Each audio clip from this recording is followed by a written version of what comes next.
flood watch remains in effect through this afternoon.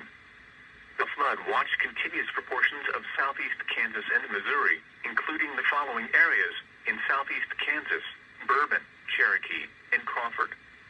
In Missouri, Barry, Barton, Benton, Camden, Cedar, Christian, Dade, Dallas, Dead, Douglas, Green, Hickory, Howell, Jasper, Laclede, Lawrence, Marys, McDonald, Miller, Morgan, Newton, Oregon, Ozark, Phelps, Polk, Pulaski, Cheyenne, St. Clair, Stone, Taney, Texas, Vernon, Webster, and Wright.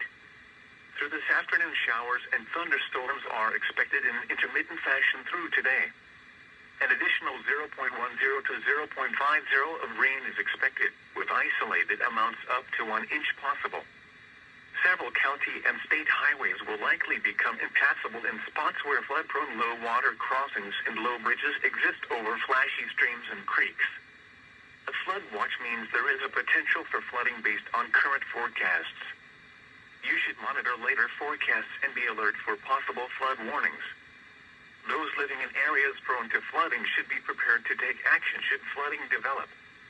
Repeating, a flood watch remains in effect until 6 p.m. for the following counties: in Missouri, Benton and St. Clair,